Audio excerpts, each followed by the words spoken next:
panel discussion. We are coming to you from Eaton Corporation, where we are going to talk about our career paths, some of the challenges we faced, and some pivotal moments that we've experienced along our career. I'm Monica Howell, and I'll be moderating the panel today. Throughout this panel discussion, we want to be very transparent with you all. So as we mentioned, please feel free to ask any questions in the chat. We'll be looking at the chat throughout this discussion and ask some questions to the panel as well as some prepared questions. So feel free to ask any questions you have. I would like to first start with a very brief introduction to who Eaton is, and then we'll introduce ourselves. Give me 1 second.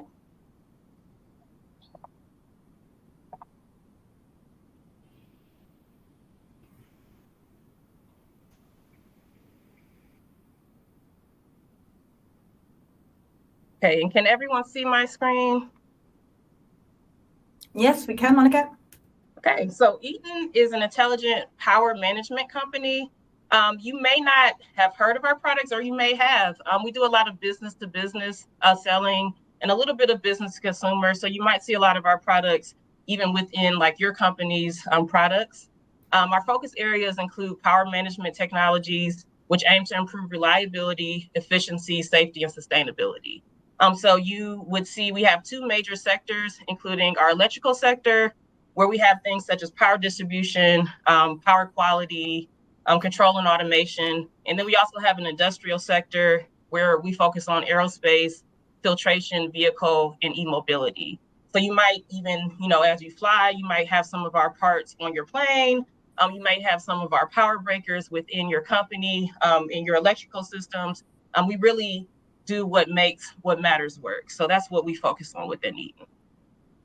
So with that said, now we'll introduce ourselves. I'll stop sharing, and then just so you can know about the panel today, I'll just start off really quick. So I'll be moderating. I'm Monica Howell. I'm originally from the Northeast Ohio area, and I work at Eaton now. I started off in college at chemical engineering, then I went into IT. So it's a little unique experience. I started in business intelligence and worked my way through where now I'm a solution design manager for our digital finance and innovation team. So I've been with Eaton almost 15 years now, and really have great experiences. What we do in our team is support decision-making that drives the business. So we might use dashboards, automation of processes, and even AI technology to support making business decisions. So we'll go ahead. Maebh, would you like to introduce yourself? Yes, of course. Thank you, Monica. My name is Maebh Larkin, rhymes with wave. I am an engineering manager based in Dublin, Ireland, and I manage a global firmware engineering team split between here, Ireland and the US. And I work in Eaton's Centre for Intelligent Power. So Monica mentioned there that Eaton designs and manufactures thousands of electrical components that go into these systems that we all depend on. And my team is tasked with embedding AI to run on these devices to make them smarter and more efficient. I'm also the program manager of the Eaton AI steering group, which is quite exciting. And in my spare time, I like hiking with my daughter. It was her first birthday yesterday. So that's a big celebration or a milestone that I'm celebrating at the moment.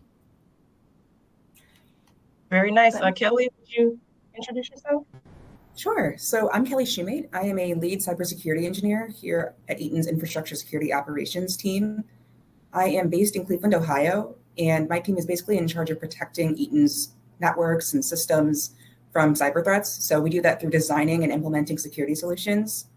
When I'm not working, as a fun fact, I typically am watching either Formula One, taking a fitness class, or reading. Nice. So a lot of active people here. Cassie? Yeah, my name's Cassie Utt. I am an IT product owner for our kind of strategic quoting tools for Eaton globally. So my team is a global team in the US. We have team members in the US, Poland, and India. We support our sales teams, our marketing teams, and our pricing teams around the world to quote and configure our product. So kind of similar to like going online and picking out what you want for your new car or something like that. We help build those for our products at Eaton and for our customers as well. And in my spare time, I've worked at Eaton for almost 11 years. I started in a leadership development program that we have called the IT development program. And I'm in Cleveland, Ohio.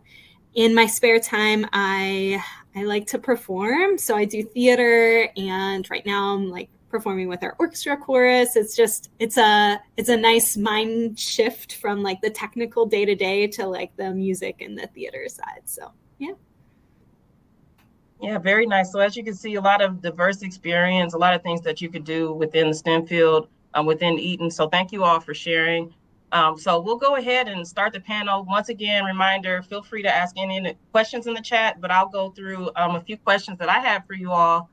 So as we talk through energizing our careers today, it's really important that we go through our career stories and talk about how we were able to energize our careers. So can you all talk through your experience, like where you started and how you got to where you were today? Maebh, if you wouldn't mind kicking us off. Sure. So I studied electronic and computer engineering to master's level in university here in Dublin.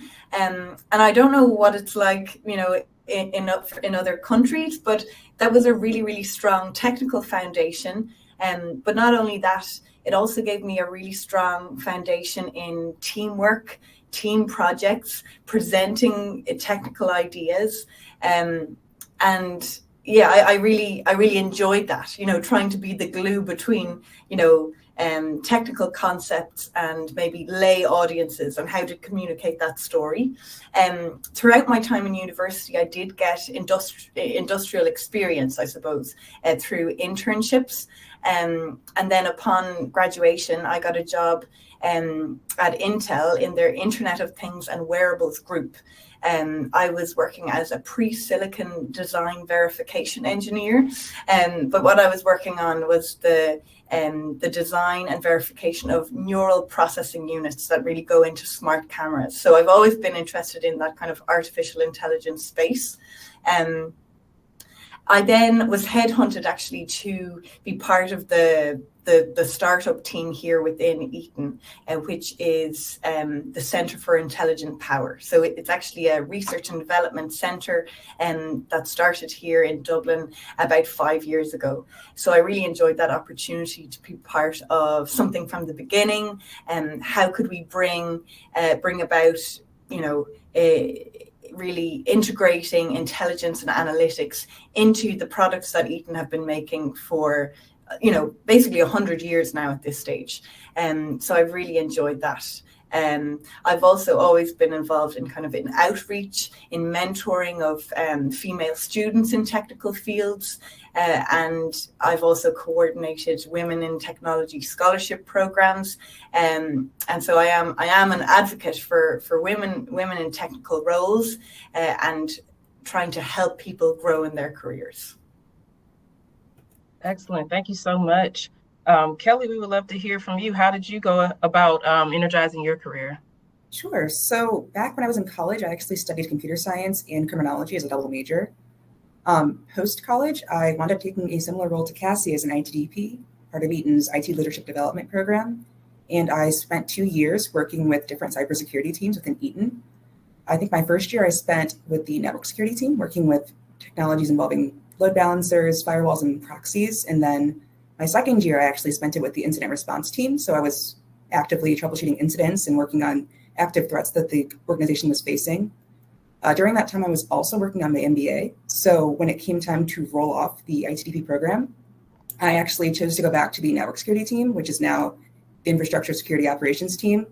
So I really wanted to focus on, you know, developing the skills that I learned via my MBA, and I wanted to work with the business on projects and initiatives. So that's kind of how I went about my journey. Very good. And then Cassie, would love to hear from you as well. Yeah, I studied computer science and actually double majored as well in music at Bowling Green State University in Ohio.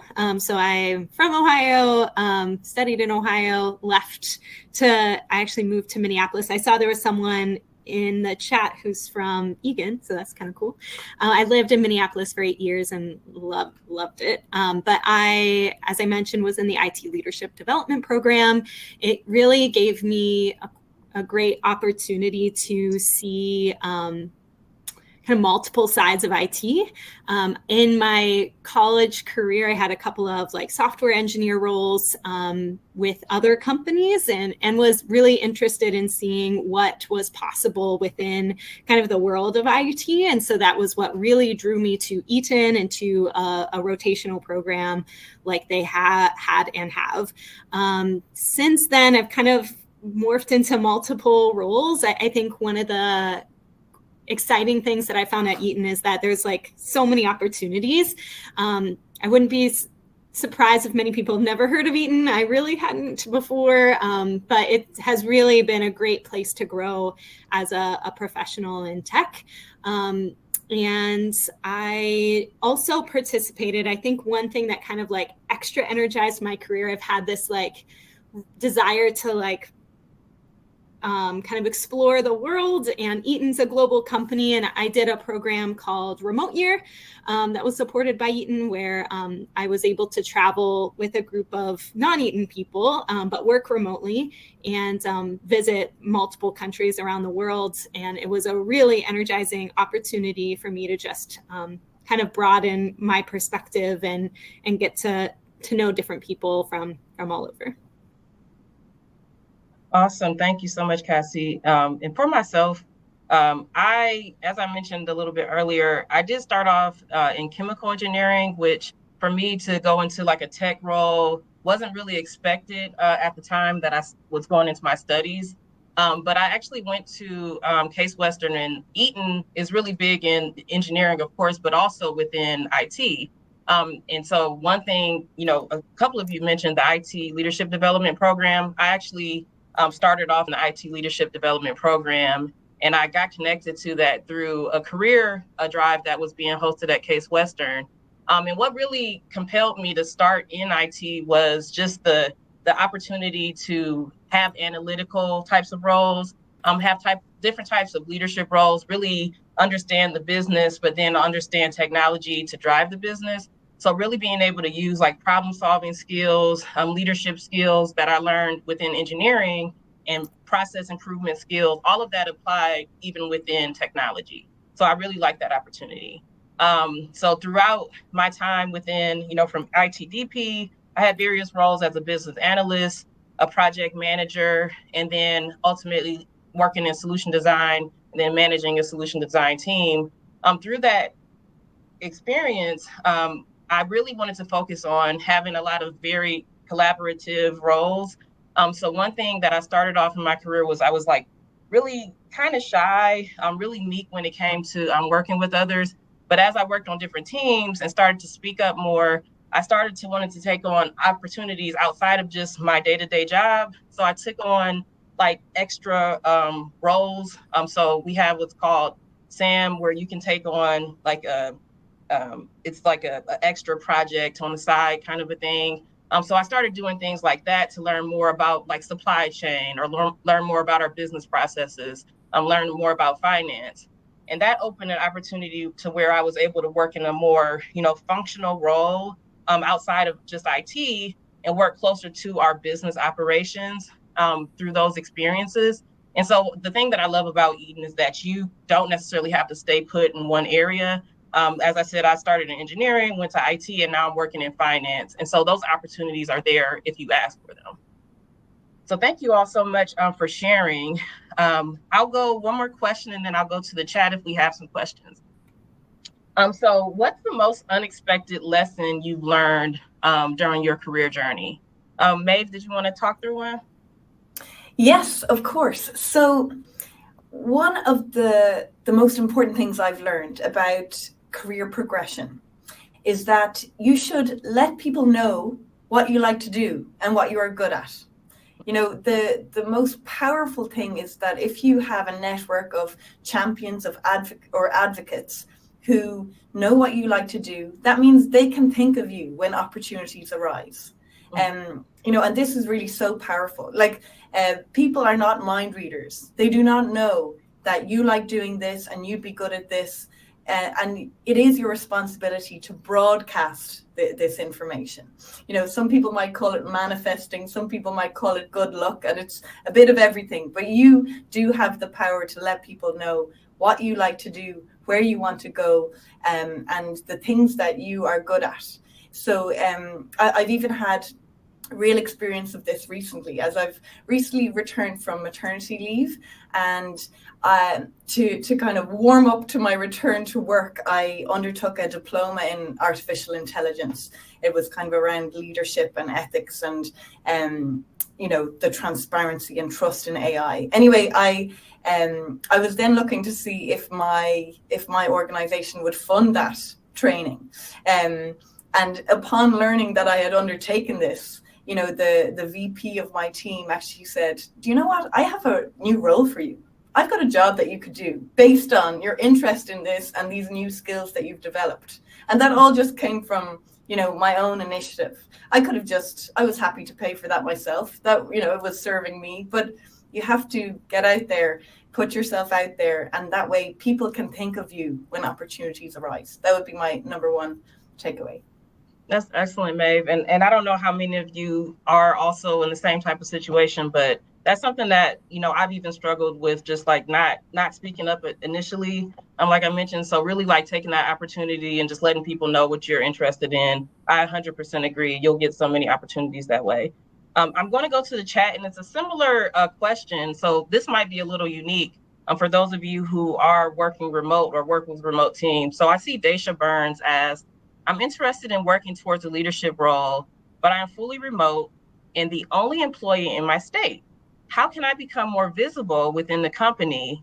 And what tips do you have to stay motivated as a lone ranger? Can anyone speak to that?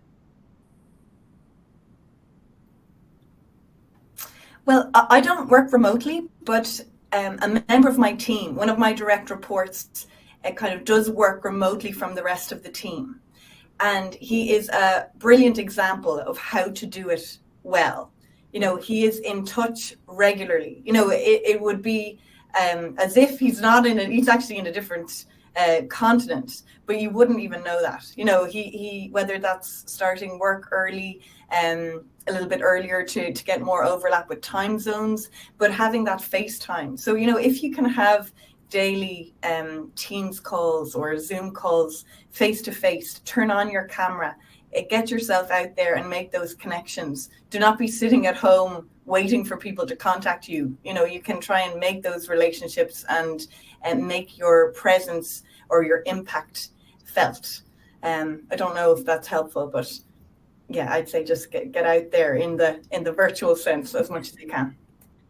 Yeah, Very I would nice. just, I worked mostly remote from Minnesota for a while and recently decided to move to a location with an office. But yeah, I would agree that constant, like making sure people know you're on the call. It's really easy with like, especially big virtual calls to kind of just sit back and let everyone else talk, but making sure that your voice is there.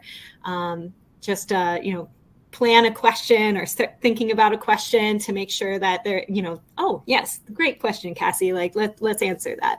And then any opportunities, I would say, to connect like that one-on-one as well. Like if there's a leader you're interested in learning more about their career or how they structured their career setup, most leaders are willing to help and to talk to you, especially as you're growing in your career as well. So just kind of reach out, set up some one-on-ones, learn more about other people in the business. And at the same time, they'll learn about you and get to know who you are as well. Awesome. Thank you. Okay, I'm going to go to another question in the chat. And those are really great suggestions. So it really comes back to like speaking up, even if it's remote, letting people see your face and, continuing to let your voice be heard. So I love that. So question from Kiera Exley.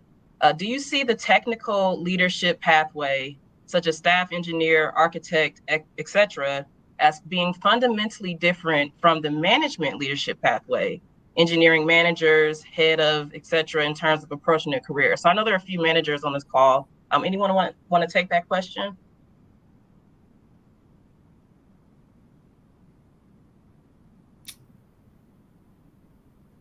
I'll just say for myself, I did start off in within Eaton, you kind of have two different paths that you could take. They ask you pretty much every year, would you want to be like an individual contributor or a manager of people? So that's how I kind of structure it within my mind when I think of Eaton.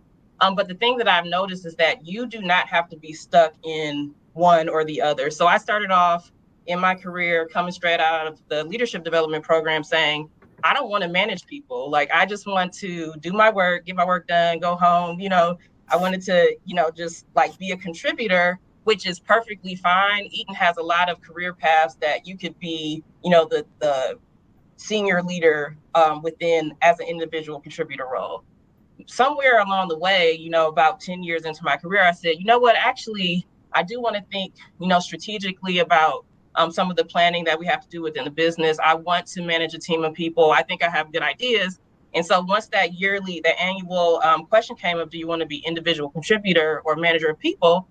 I was able to easily say, I want to be a manager of people. And then you start to get, different types of experiences. Once again, just speaking out, saying like, I've changed my mind and I want to take on different roles. And so you can start to get mentors within management. You can start to take on roles where you can shadow other managers. So I would say that they're not necessarily fundamentally different. You do have a choice in a lot of businesses on which one you want to choose. But I would say no matter whether you're a manager or you start off wanting to be a manager, having that technical expertise will definitely be beneficial as you manage others, because it helps you understand some of what your team is working on. So really, even if you want to go into that path, it's really beneficial to have that underlying technical expertise. I don't know if anyone else wanted to cover that. I think it's important to keep in mind that your career doesn't have to be, linear.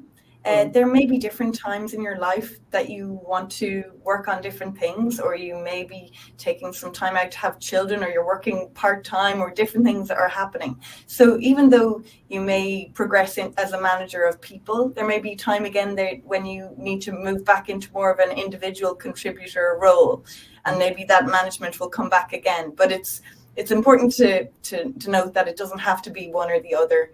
And that many of the skills actually lend themselves to both technical and management. That's awesome. Yep.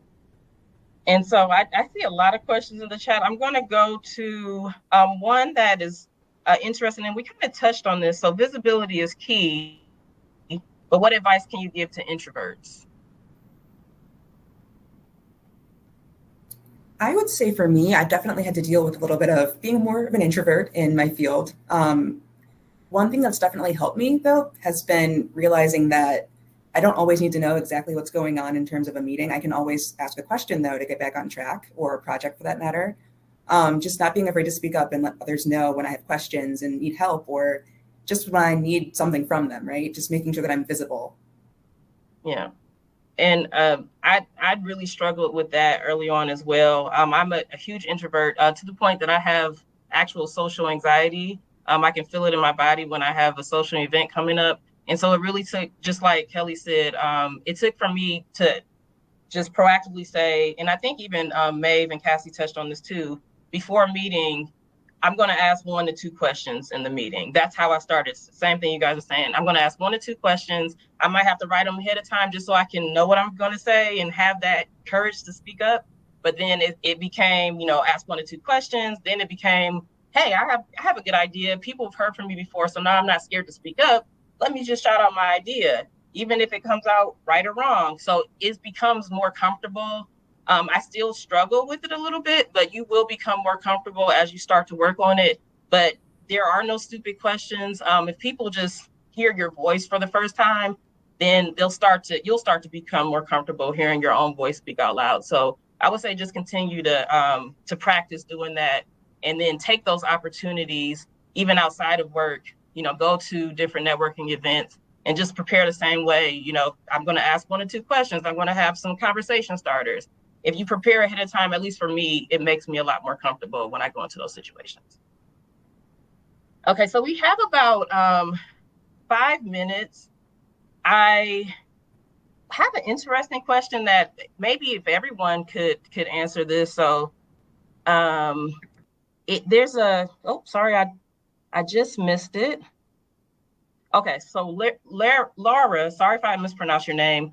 Why should we always prove ourselves, especially when we have one girl on the team? So I think this is speaking to maybe some of the, biases around being a woman in some of our roles where you might have less women on the team. Do you feel like this is something where we as women do have to prove ourselves? Or do you feel like that's something that you struggle with? Or could you speak to that at all?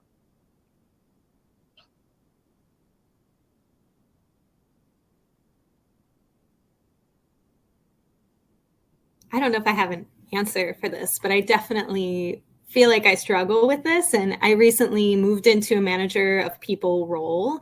And I think especially now I'm managing a team, my whole team is men. And I find this quite difficult, especially right now in my career. So I don't know if that's comforting, but I think I don't know why. And I'm sure maybe there are some other ideas, but yeah, I think it's something I certainly struggle with, and may be, I still feel kind of young too. I'm not that young anymore, but I still feel young in my mind. And a lot of the people on my team have been here a long time, so there's a lot of things against me, but I feel like I still need to prove myself to the team, to the leadership. Yeah. I'm definitely in a similar boat on my team. I'm one of the only females on my team, so sometimes it feels maybe like I need to prove myself. However, I would say my team's been pretty understanding, and they try to make sure that there's space for me to either speak up or just to have, my opinion be heard. Very nice. Yeah, it's a really good point. I can relate to everything you said there, Cassie and Kelly. I think within Eaton anyway, or my experience at least, we are very open, to diversity, different kinds of people, different kinds of backgrounds.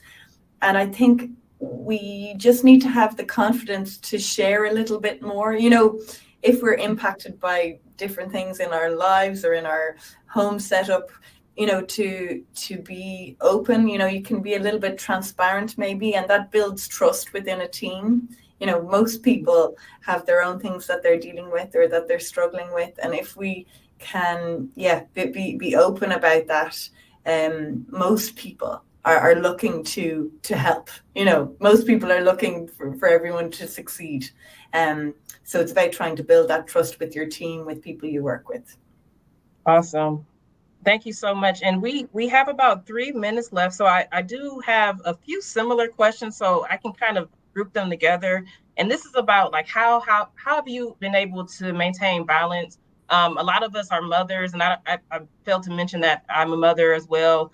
But how do you maintain balance while pursuing a successful career? And what tips do you have to share with us? And an interesting question also came in the chat about someone who recently found out that they were pregnant.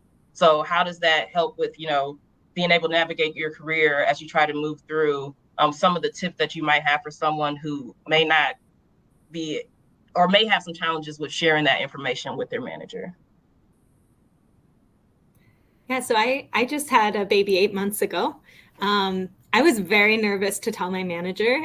I had no reason to be necessarily, like he was very supportive, but I think in my own mind, I felt like a little guilty for some reason about having to take the time off and talk to him about that. But he was very supportive, and the other people I talked to initially at Eaton were very supportive.